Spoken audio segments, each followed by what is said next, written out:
Saudações para os maltinos, eu sou o Ed, esse é o canal Ed da Colina. Muito bom dia para todos. Ao fundo estamos ouvindo aí Ramones, banda que nasceu nos Estados Unidos, no Queens, em Nova York, em 1974.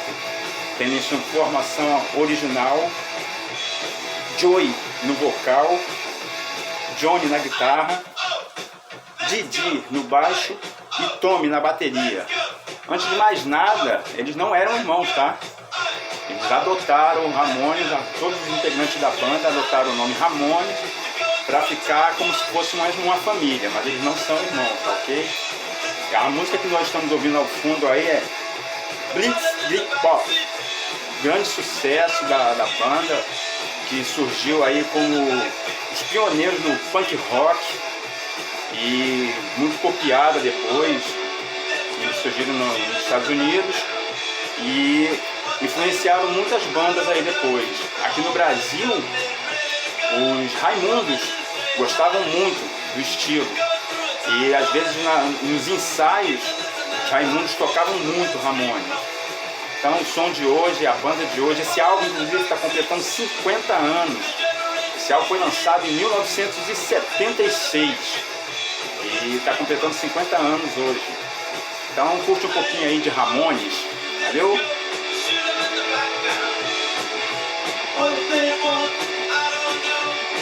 É isso aí, galera. Então vamos falar agora, sem mais delongas, vamos falar agora um pouco de futebol, né? Um pouco do nosso Vascão, que tem uma semana aí sem futebol, sem jogar, por causa das datas, né? Então, assim, na outra gestão técnica, eu sempre achei que esses períodos sem jogo, ele poderia aproveitar para treinar a equipe. E eu ficava sempre nessa esperança. Então, quando dava essas paradas assim, que o time voltava pior. Então, o ambiente estava péssimo naquele momento ali. E continuou até agora a saída dele. Então, passado é passado. O Renato Gaúcho assumiu, já treinou o time, teve 2 dias de treino. Eu tive informações de um funcionário do clube que o clima lá dentro é 1000% alegria. Não é nem 10% de alegria, é 1000% de alegria, um clima totalmente mais leve.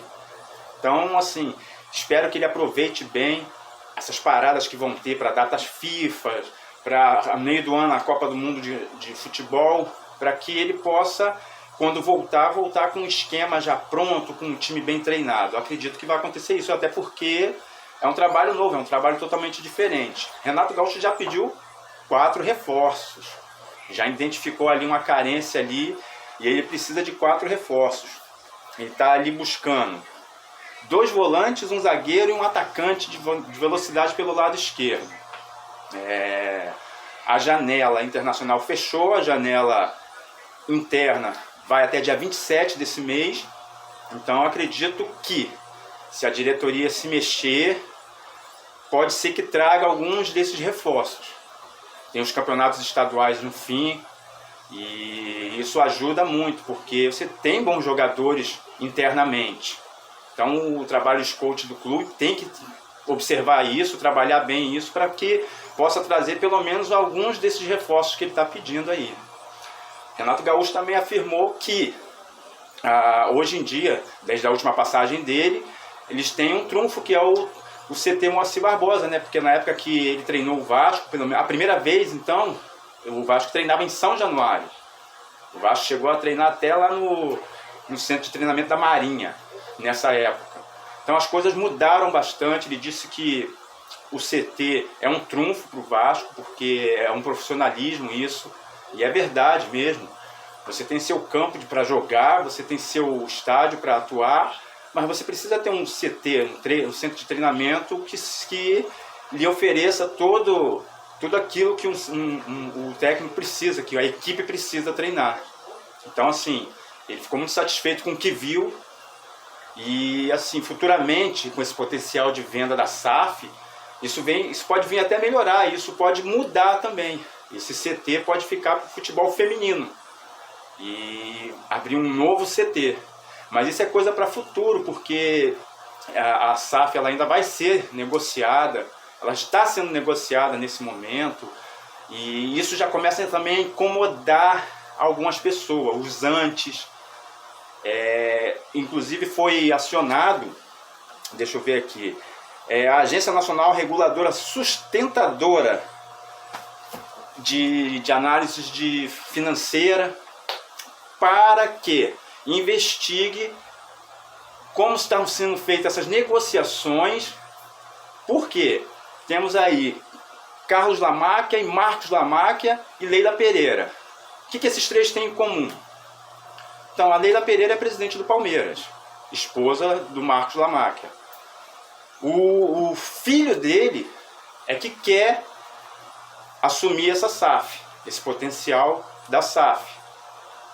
O filho dele não é filho da Leila, ele é enteado.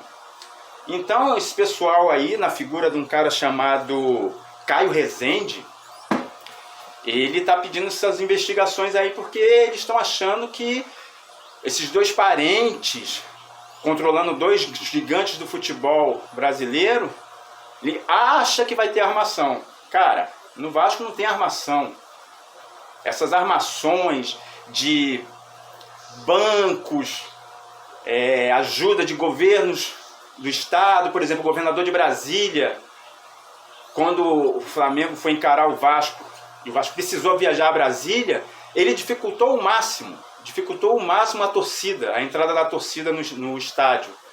Ele sendo flamenguista lá declarado. O presidente do banco também. Então essas coisas daí tem lavagem de dinheiro. Vocês podem ter certeza que se fosse investigado mesmo, muita coisa podre ia surgir lá dos lados da Zona Sul. Então, isso começa a incomodar, porque o Vasco é grande, o Vasco é gigante, o Vasco tem um potencial enorme. E se essa SAF for vendida, e as coisas vão mudar e muito, uma nova era de profissionalismo dentro de um clube que é centenário. E isso incomoda quem está ali em cima. Mas estar ali em cima não é por mérito não, tá? Pode, se fosse investigar mesmo, certos times aí não passariam de bairro. Não passariam de ser só um simples bairro. Mas vamos falar do nosso clube aqui. Então, a SAF ela pode ser vendida agora para abril. É um prazo que deram aí para o final de análise do possível comprador. Esse Marcos Lamáquia, ele entende de gestão, ele que é o principal interessado nessa compra. Então vamos esperar aí a ver o que vai acontecer até lá. Como eu disse, semana sem futebol, espero que o time seja bem preparado para o próximo jogo, que é dia 12 em São Januário contra o Palmeiras. E assim, é um elenco que ele está meio enxuto, tem jogadores ali que tem potencial. Acredito que o Renato Gaúcho ele vai conseguir extrair o melhor de cada um deles ali. Ele já observou, ele já conseguiu observar as deficiências da equipe, vai trabalhar em cima disso. E ele é um cara que ele estuda sim o adversário. Porque eu acho que é o ABC do treinador. Eu tenho um jogo em casa daqui a 10 dias e o adversário é X. Eu tenho que analisar esse adversário para que o meu time, a minha equipe, possa jogar de acordo com esse adversário. E o jogo é em casa. Eu tenho um jogo lá no Rio Grande do Sul daqui a 15 dias, com a equipe B. Essa equipe joga de uma tal maneira. Eu vou analisar essa equipe para que a minha equipe possa encarar essa equipe de igual para igual. Não deixando brechas, observando o que o adversário tem de melhor e o que ele tem de pior também. Então acho que o ABC de um treinador é isso. É ele analisar a equipe, ele trabalhar a equipe dele e analisar o próximo adversário. E ter capacidade de mudar o comportamento dos jogadores no meio da partida, no andamento da partida. Seja no intervalo, seja durante o jogo, ali ainda no primeiro tempo. Um bom treinador ele tem essa capacidade de fazer mudar. Então eu espero que o Renato Gaúcho consiga fazer isso e produzir um bom trabalho aí para a equipe. Até porque a torcida está precisando muito disso. Dito isso, sexta-feira, galera, valeu, muito obrigado. Peço mais uma vez a vocês aí, agradeço a vocês, aqueles que estão acompanhando, aqueles que estão inscritos no canal. Agradeço o pessoal que está acompanhando mesmo, muito obrigado de coração. Peço que vocês compartilhem aí. Poxa, conversa aí com seus colegas aí, tem um vascaíno aqui falando de Vasco para vocês. E falando de rock and roll também. Vou trazer também conteúdos de rock Brasil também. Tem muitos álbuns brasileiros que estão fazendo aniversário também esse ano. E eu vou trazer. Não vou ficar só no rock internacional não, tá legal? Saudações Cruz Maltina. Valeu, galera. Bom final de semana para todos. Até a próxima.